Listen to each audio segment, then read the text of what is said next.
After being reborn, the first thing I did was destroy the marriage application with Paul Walker in my previous life to help him attend college. I gave up my spot for him abandoning my dreams. I devoted myself to raising our children, caring for his aging parents, and supporting his career, yet all I got in return was his cold remark, "You're nothing but a housewife who wastes money. How could you compare to Sarah Weston Carter?" Sarah Weston, the unattainable love of his life, was his white moonlight, the woman he idolized but could never have even our children influenced by his disdain for me. He saw me as unremarkable and unworthy of respect on my deathbed. When I called them for help, they ignored me, too busy celebrating Sarah Weston's birthday now in this new life, just as I was agonizing over how to destroy the marriage application. Paul Walker appeared with it in his hand right in front of me. He burned it to ashes, his gaze full of contempt. "I've never loved you," he said coldly. "I can't marry you out of guilt toward your parents." He had been reborn as well. "Anna, don't do this." Uncle White's familiar voice woke me from my thoughts. His face was full of worry. "How can you give your college spot to Paul Walker? Your parents made such great sacrifices, and they would be heartbroken to see you throw away your future." His words pulled me back to reality. I looked down at my young, tender hands, and warmth surged through me. My eyes filled with tears. I was reborn. I quickly took the college admission documents from Uncle White and shook my head, tears streaming down my face. "I won't give it away. I'll go to college myself in my previous life." I had dreamed of achieving something significant in medicine, of contributing, even a little, to advancing healthcare, but I foolishly gave up my dream, giving Paul Walker my spot so he could attend college instead. On my way home, I clutched the admission documents tightly against my chest, wrapped in my clothes. As if afraid to lose them again in my past life, after marrying Paul Walker, I moved to his hometown to care for his elderly parents. I worked tirelessly, even grinding tofu at dawn to earn money to support him, while he studied when our first son was born. Paul Walker was still in college, and the entire family relied on me for survival. After Paul Walker graduated and quickly climbed the ranks in the military, he brought me and our son to live on base. But even then, he never stopped belittling me. Whenever people compared me to Sarah Weston, he would mock me. "She's just a housewife who spends money." How could she ever compare to Sarah Weston without my parents to protect me? I endured his mistreatment while raising our two children. Even they eventually looked down on me, thinking I was no match for Sarah Weston in terms of intelligence, culture, or appearance. Years of hard labor took a toll on my health when I fainted from low blood sugar and called them for help. They dismissed me, saying, "Don't ruin Sarah Weston's birthday with your nonsense." Left alone in a sealed room with a gas leak, I suffocated to death. I smiled bitterly, my heart filled with determination. In this life, I will no longer live for others. I will live for myself. For now, I had reclaimed the college spot that was rightfully mine, but figuring out a suitable way to destroy the marriage application with Paul Walker was proving to be a challenge back then. I didn't know Paul Walker well. He was diligent and often helped my father with errands. My father, impressed by his hard work, took him under his wing, being young and naive. I gradually developed feelings for him, as he was always by my side when my parents were busy. Later, when my parents were ambushed, my mother was fatally injured, and my father sacrificed himself to shield Paul Walker from harm before he died.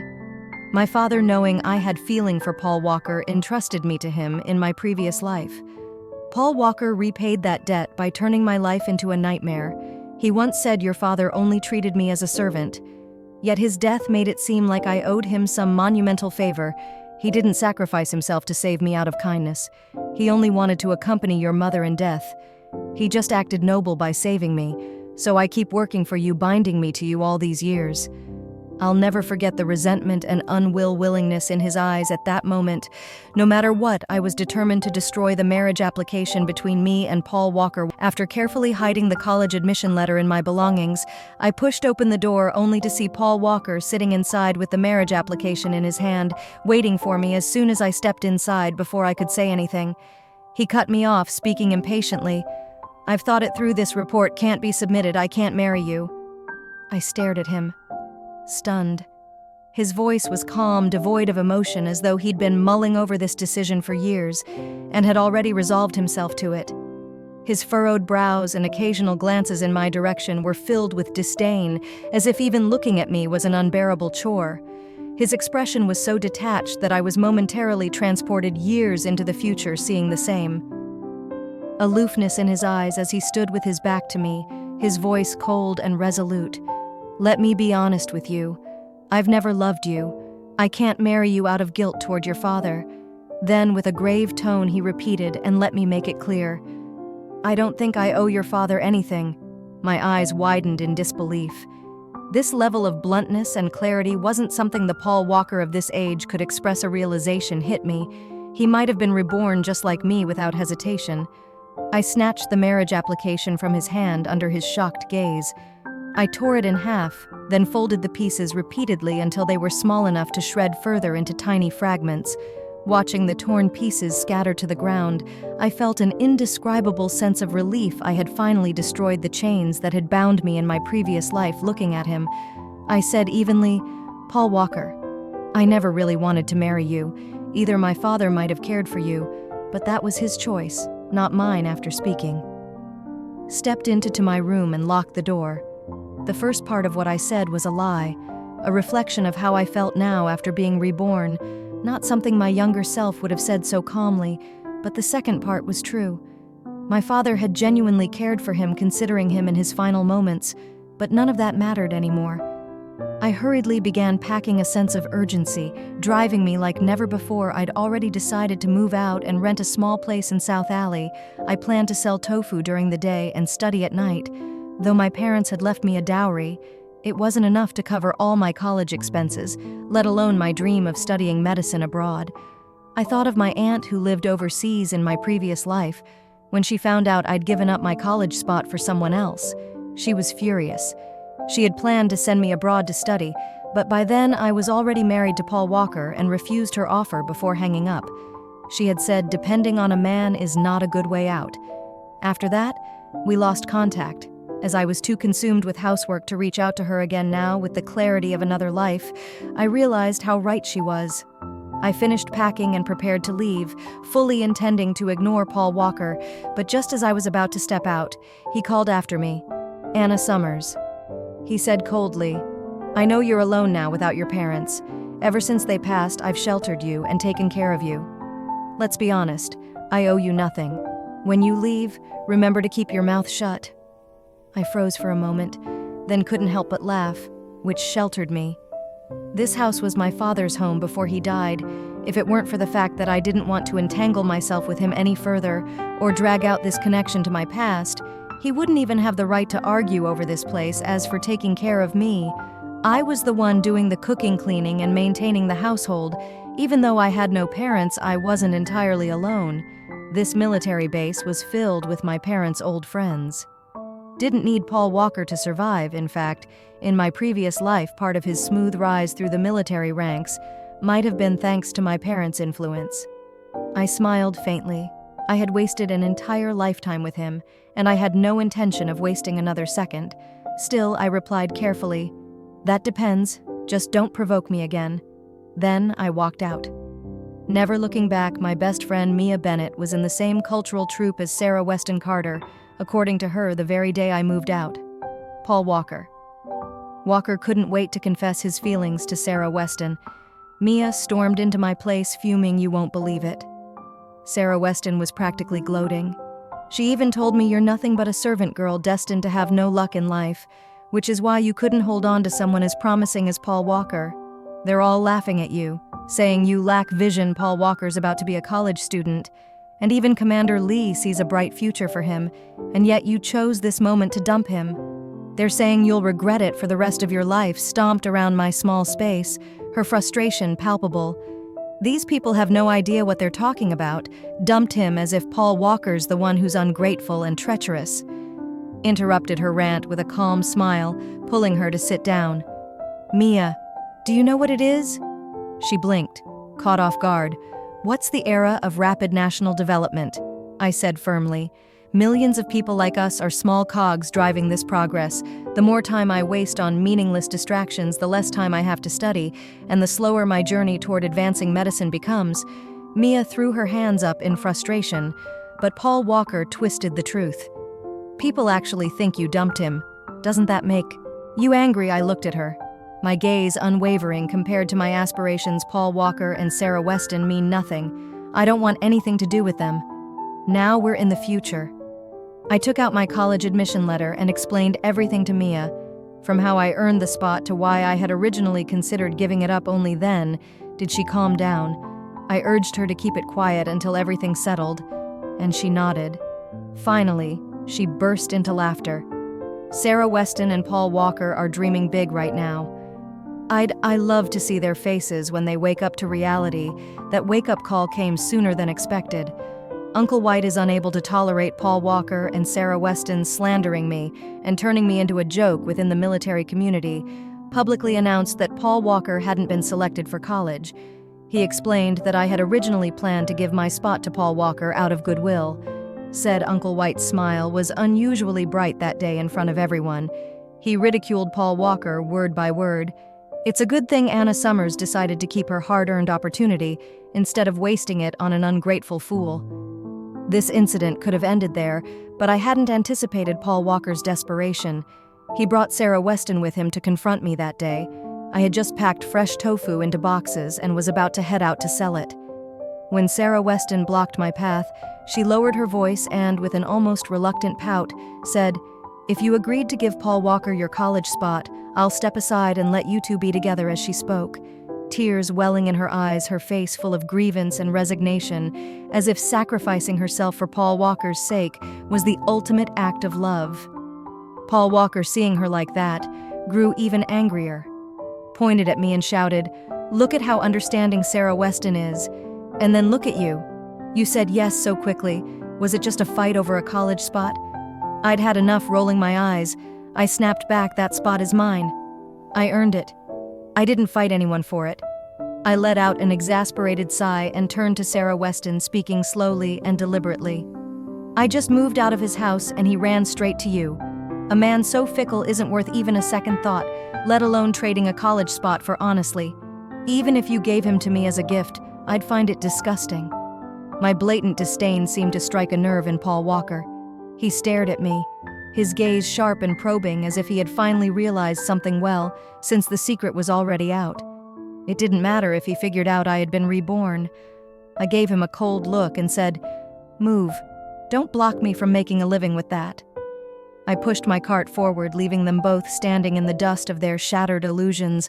Pushing my tofu cart with all my strength, I rammed it into them, forcing Paul Walker and Sarah Weston Carter to step aside in fear. "What should we do now?" "Paul Walker," Sarah Weston whined, clinging to his arm and shaking it dramatically. "Without that college spot, I'm afraid my parents won't agree to us being together." Her voice was syrupy, full of faux grievance, her wide, tear-filled eyes glancing pitifully at Paul Walker, as though she were enduring a great injustice for his sake. Paul Walker finally snapped. He lunged forward and grabbed my cart, refusing to let me leave. I struggled to push it past him, but he used even greater force, shoving me backward. His thick brows furrowed with anger, and the hatred in his eyes grew deeper with every passing second. Then, in one swift motion, he overturned my cart.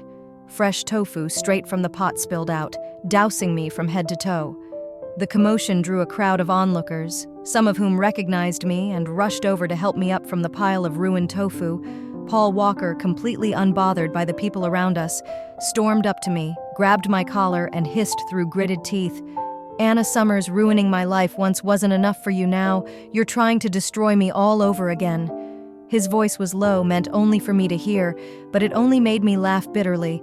I forced myself to stay calm and replied evenly, "That college spot is mine. I earned it fair and square. Why should I give it to you?" Pushing him away, I tried to be steady. My breathing. Paul Walker fell silent for 2 seconds, then suddenly smirked a sinister, knowing smile. "You betrayed me, Anna." He sneered. "You dumped me so quickly, wasn't it because you wanted to run off with your new lover? Everyone on South Alley has seen it every night. A man comes to visit you. The lights stay on all night and he doesn't leave until dawn. Do you think people don't notice what you've..." Being up to his words made my stomach churn with disgust, clenching my teeth. Glared at him coldly. "Do you think everyone's as shameless as you and Sarah Weston?" I hadn't planned to make this ugly, But since he had forced my hand, I was ready.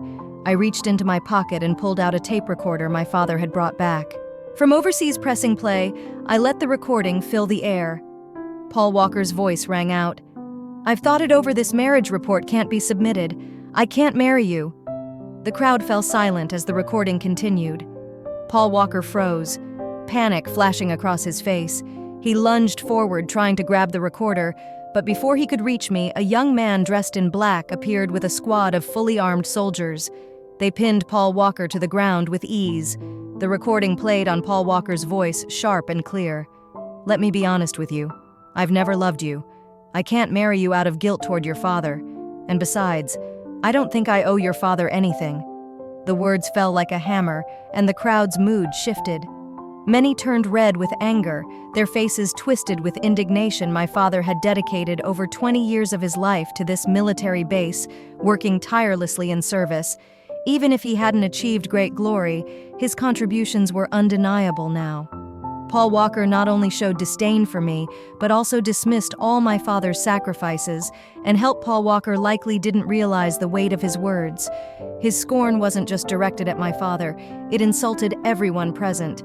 These people who had all faced life and death struggles had lost friends and family to their shared cause. His disrespect dishonored both the living and the dead, even though I had long seen through his true nature. Hearing him speak so cruelly still pierced my heart. If my father were still alive, how disappointed he would be.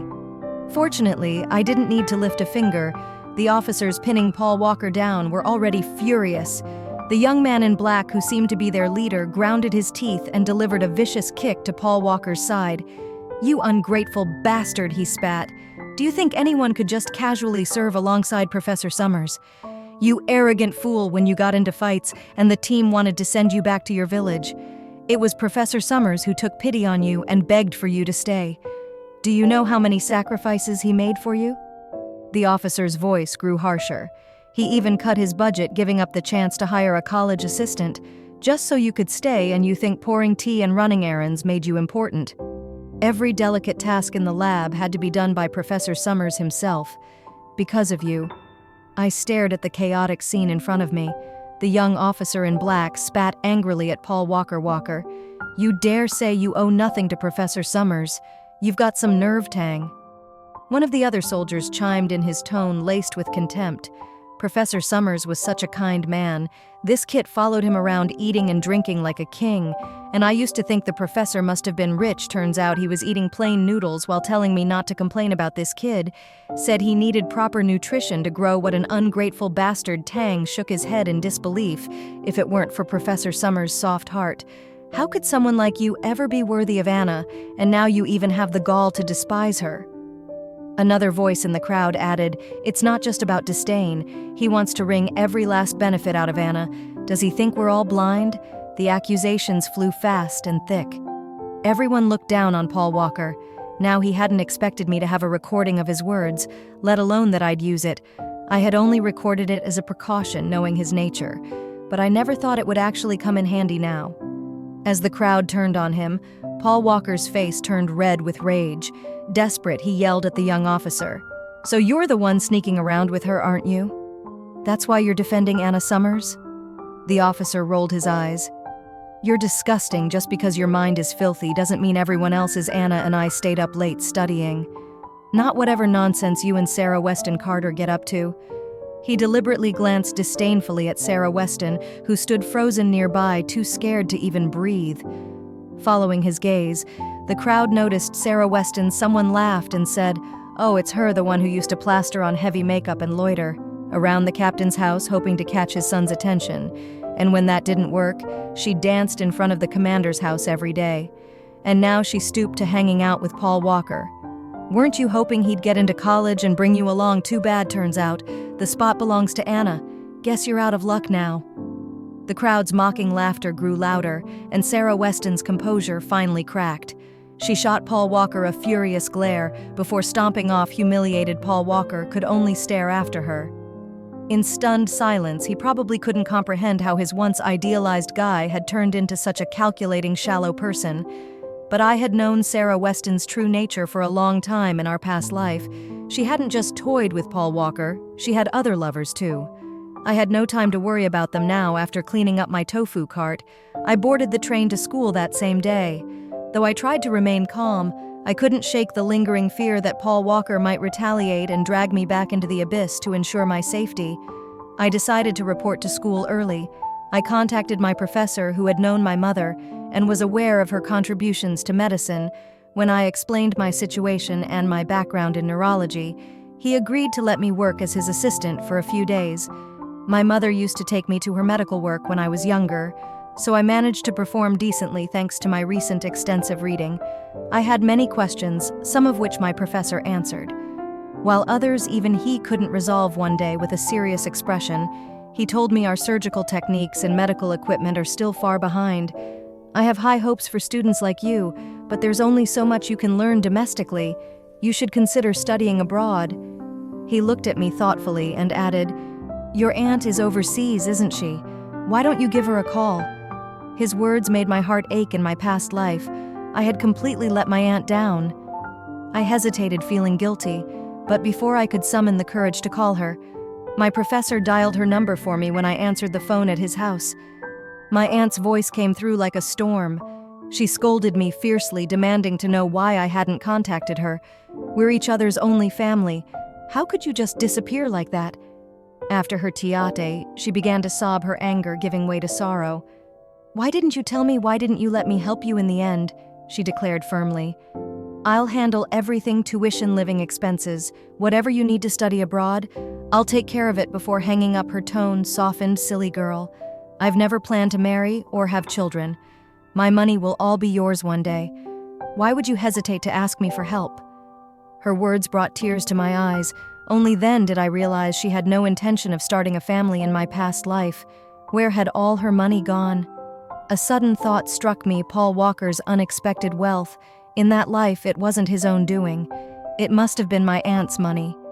But I didn't want to dwell on that now. This life was a clean slate, and I was determined to make the most of it.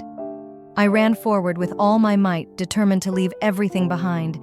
Thankfully, my parents had always planned for me to study abroad and had made sure I learned English. Just a few days after speaking with my aunt, I bought a plane ticket, ready to start a new chapter of my life at the airport. After carefully checking all my documents, I was about to board when Paul Walker suddenly appeared, rushing toward me. He waved a marriage introduction letter from our team at the airport staff and pointed at me, shouting, "This is my wife. We were about to get married, but she stole all my family's money and is trying to flee abroad. You can't let her leave." I glared at him with pure hatred. His goal was obvious. If I became entangled in a civil dispute, I wouldn't be allowed to board. He wanted to ruin my chance to leave the country.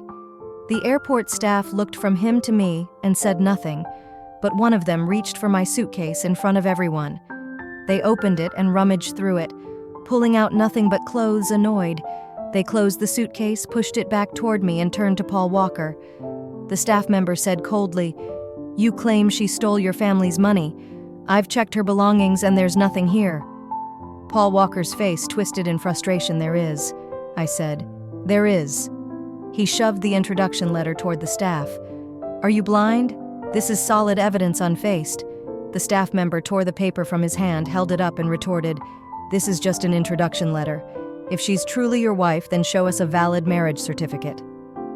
Paul Walker's expression darkened, and he pointed angrily at the staff member. "I'll call the police.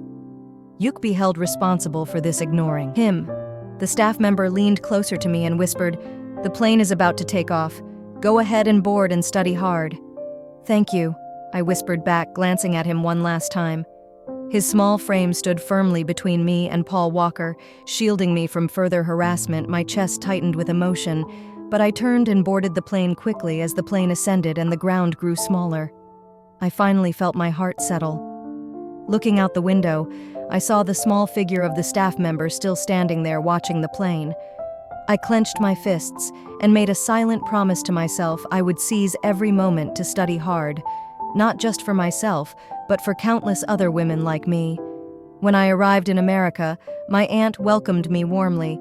She had built a comfortable life for herself through her research in finance, and now lived in a sprawling estate. Staying with her, I lacked for nothing, and could devote myself entirely to studying medicine. But being in the US also made me realize the start gap between our medical advancements and those of other countries. This realization didn't discourage me. It motivated me, coupled with the regrets of my past life. I didn't allow myself to waste even a second aside from eating and sleeping. Every moment was spent on my studies. The professors I worked with were kind and generous with their knowledge, teaching me without reservation. I worked tirelessly, often losing track of time, and my aunt would occasionally tease me for being a bookworm. But every time my professors praised my progress, she would beam with pride and proudly declare she's my niece, inheriting my bloodline. As time passed, my studies became more enjoyable and fulfilling. First, I struggled to understand even the basics, but gradually I gained a deeper grasp of my field. Eventually, I began to approach problems from new angles, tackling challenges that even my professors had never considered. I pushed myself to study harder, avoiding overconfidence, and remained humble in my pursuit of knowledge. I repeatedly revisited the same books, dissecting every detail until I fully understood them. Each time I overcame a surgery that even my professor struggled with, my confidence grew, and my thoughts expanded freely. I started forming my own ideas, engaging in heated yet productive discussions with my professors. Life in America was fulfilling, and my academic progress accelerated rapidly. Occasionally, Mia Bennett would call me from back home to share updates. Through Mia's calls, I had learned a bit about Paul Walker. Walker's current situation in the early days after I left for the U.S. Life for him in the military had been incredibly difficult. Sarah Weston Carter had abandoned him, and the other soldiers treated him like a pariah not long after he left the military entirely. Despite having memories from his past life, Paul Walker's selfish and ungrateful nature made it impossible for him to thrive among people who valued loyalty and camaraderie. Still, Paul Walker wasn't without his advantages, having been reborn. He knew this was a time of rapid economic development. He had seen firsthand the industries that would grow exponentially and threw himself into business. Before long, he struck it big and amassed a considerable fortune. What surprised everyone was that Paul Walker later sought out Sarah Weston Carter, the woman who had discarded him. But to me, it was no shock in our past life. He had been infatuated with her his entire life. Mia, however, was livid. Sarah Weston's as smug as ever, dropping veiled insults about you in her little circle. Just wait. Anna keeps studying hard, and one day you'll put them both to shame.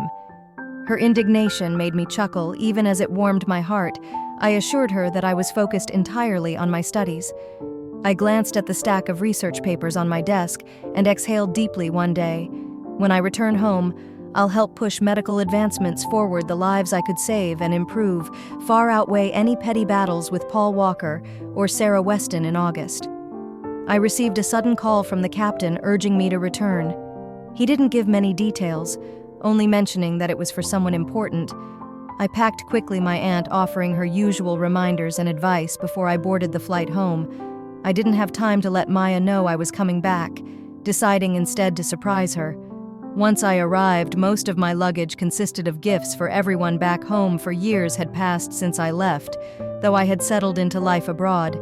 My heart had never stopped longing for my homeland. Upon landing, the captain had sent someone to pick me up as we hurried toward our destination. Our path was blocked by a commotion ahead. A man lay on the ground, seemingly unconscious. While others argued heatedly around him, the man accompanying me was about to step forward to resolve solved the situation when I recognized a familiar face in the crowd. It was the airport staff member who had helped me board my flight years ago. Without him, I might never have made it out of the country. From their argument, I quickly deduced that the man on the ground was faking an injury, trying to extort money. I stepped forward to examine him and confirmed there was nothing wrong with him. "Who are you to say? There's nothing wrong. What gives you the authority?" One of the men shouted angrily, rolling up his sleeves as if to confront me before he could act. A nearby police officer produced his badge. I also retrieved my credentials from my bag, calmly introducing myself. "Good afternoon, I specialize in psychiatry and am considered one of the leading experts in my field." After verifying my and the officers' identities, the security team quickly detained the scammers. I turned to the airport worker, who looked just as I remembered, extending my hand. I said loudly, Thank you, truly, thank you." After a quick goodbye, we left for a private location, heavily guarded and secure. The secrecy made me nervous. Following the captain inside, my heart sank.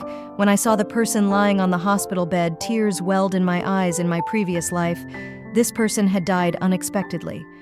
In this very year, could I use everything I'd learned to change their fate?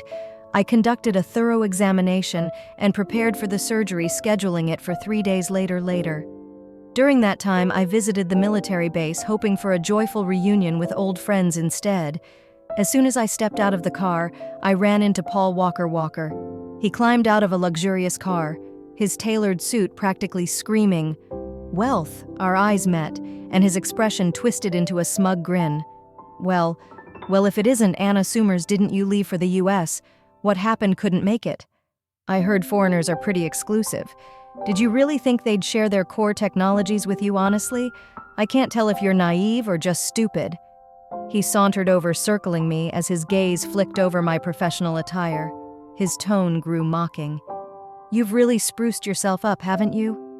I'll tell you what, for the sake of our marriage and our past lives, if you're willing to behave, I might consider keeping you as my mistress. I had an important person to meet, someone whose fate I might be able to change in this lifetime.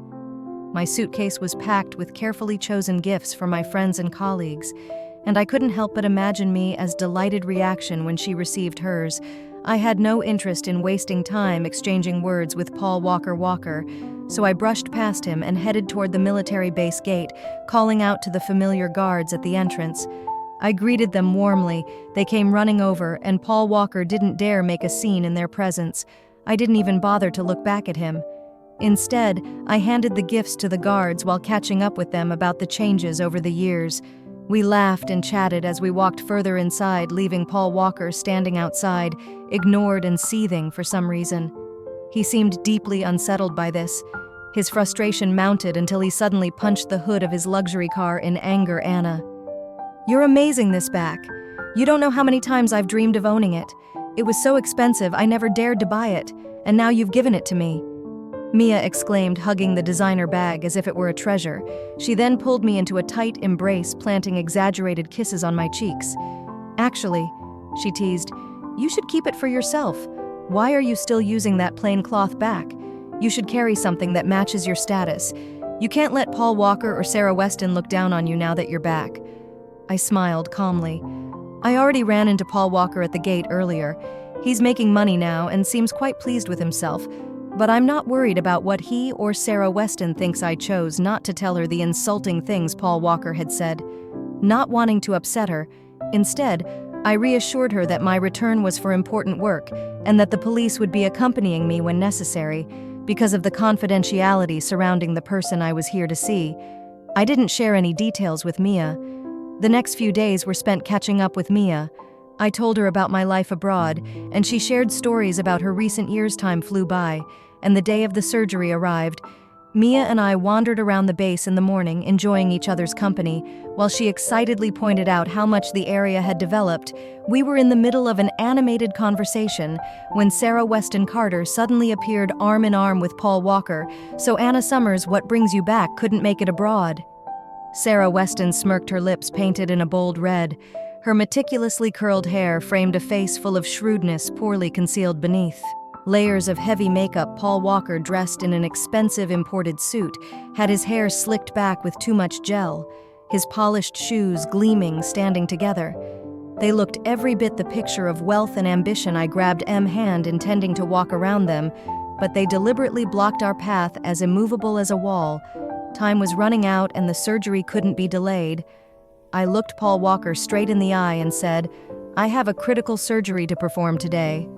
I don't have time for this. If you want to mock me, I'll gladly set aside time for you on the day I leave a critical surgery. Paul Walker let out a mocking laugh. Are you going to tell me they specially flew you back from abroad for this surgery? Do you expect me to believe that his eyes were filled with disdain?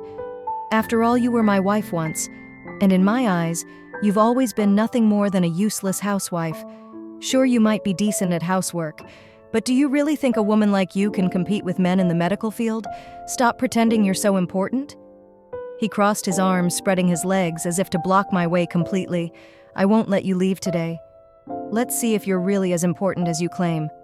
I couldn't believe the absurdity of the situation after everything I had achieved. How could I let Paul Walker stop me now? Keeping my composure, I said firmly.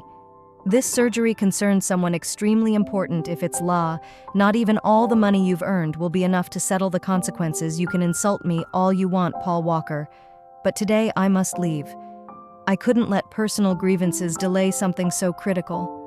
Swallowing my pride, I lowered my tone to plead with Paul Walker, but even then he refused to relent. Anna Summers, I already told you I don't believe you. He sneered, pointing at me. How could an ignorant woman like you ever achieve anything in medicine? You're actually claiming to surpass others in the field. What a joke. I couldn't afford to wait any longer. Cold sweat covered my back as I glanced around desperately. Finally, I grabbed a wooden stick from the ground and swung it at Paul Walker's shoulder, with all my strength, having no experience in this sort of thing. My attempt didn't knock him out. Instead, it enraged him further. He yanked the stick from my hands and without hesitation struck my arm with it. So you're saying you're off to perform surgery? Let's see how you managed that with a broken arm. Paul Walker spat venomously, raising the stick again, preparing to strike me once more before he could. Mia Bennett threw herself over me to shield me. At the same moment, the captain arrived, accompanied by the guards of the important person I was meant to help. Quick, we still have time to make it, one of the guards urged, seeing the state of my arm. One of them asked hesitantly, "Can you still prepare the surgery?" I nodded firmly. "Please trust me." As we left, the captain clenched his teeth, glaring at Paul Walker with murderous intent. "You'd better hope the surgery succeeds, or I'll tear you apart limb by limb," he growled before we departed. Paul Walker's earlier arrogance vanished. When he saw the guard, he shrank back. Not daring to say another word, performing surgery had become second nature to me, as familiar as eating or drinking. I wasn't pushing through on sheer willpower, but relying on the skills and confidence I had honed through countless procedures. Though the pain in my arm flared with every movement, I focused all my energy on the scalpel in my hand. Minutes turned into hours, and all I could hear was the clinking of surgical instruments in my past life. I never would have dared to dream of being entrusted with such an operation. Yet here I was performing surgery on a person of immense importance.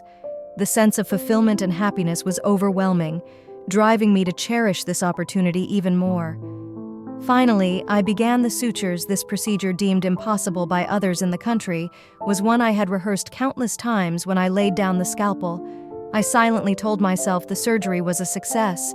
Excited voices soon confirmed it. The surgery was a success. One exclaimed. Murmurs of disbelief and astonishment rippled from outside the operating room. I took a deep breath, looking at the face of the person on the operating table. For the first time, I truly believed I had changed someone's fate. When I stepped out of the operating room, I was met with a standing ovation. Tears welled in my eyes. In my past life, I had never been respected. But in this life, through my own efforts, I had earned the admiration of people I once thought were beyond my reach.